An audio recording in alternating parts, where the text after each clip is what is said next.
Τρελαίνομαι για τέτοιες ερωτήσεις. Το κορίτσι μας ρωτάει για ποιο λόγο από τη στιγμή που θέλω να γίνω εκπαιδεύτρια νυχιών θα πρέπει να ακολουθήσω ένα πρόγραμμα Master Instructor και να μην γίνω απλά εκπαιδεύτρια.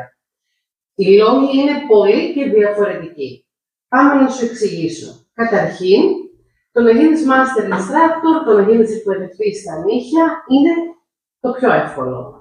Το πιο δύσκολο είναι να έχεις την γνώση του πώς θα στήσεις, πώς θα υλοποιήσεις, πώς θα φέρεις εις πέρας ένα ολοκληρωμένο πρόγραμμα σπουδών, ένα σεμινάριο, ένα μετεκπαιδευτικό, ένα online πρόγραμμα σπουδών, ένα online σεμινάριο και ούτω καθεξής. Όλα αυτά θέλουν προγραμματισμό, ύλη, η οποία θα πρέπει εσύ να δημιουργήσεις και ροή. Στην δική μας Ακαδημία, όπου είμαστε και οι πρώτοι που στην Ελλάδα διοργανώνουμε από το 2016 το Master Instructor πρόγραμμα σπουδών, θα σου πω πως ο τρόπος που διδάσκουμε είναι ακόμα και σήμερα καινοτόμος, 10 χρόνια μετά. Πώς ακριβώς γίνεται η διδακτική ύλη για να καταλάβεις τι είναι αυτό που θα πάρεις από ένα πρόγραμμα Master Instructor? Πρώτα απ' όλα θα μπεις ως βοηθός εκπαιδευτή μέσα σε ένα πρόγραμμα βασικής εκπαίδευσης. Φυσικά δεν είναι ο στόχος μας να μάθεις νύχια από την αρχή, αλλά από την αρχή να μάθεις πώς διδάσκεται ένα εκπαιδευτικό πρόγραμμα βασικής εκπαίδευσης.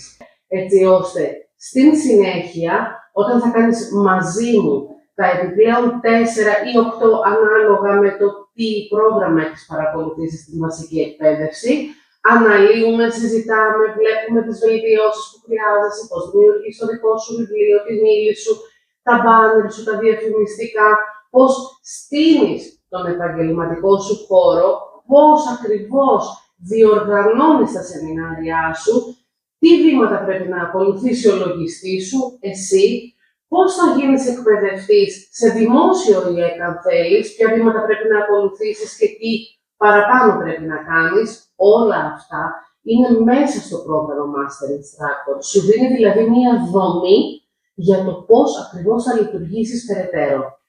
Και υπάρχει ένα κομμάτι ακόμα το οποίο είναι ενσωματωμένο μέσα στο πρόγραμμα Master Instructor, όπου σου δείχνουμε κατευθυντήριες οδούς για το πώς θα μπορείς να μπεις σε διεθνή διαγωνισμούς για να έχεις αναγνωρισμένες διακρίσεις, οι οποίες βοηθάνε πάρα πολύ στην αναγνώρισή σου.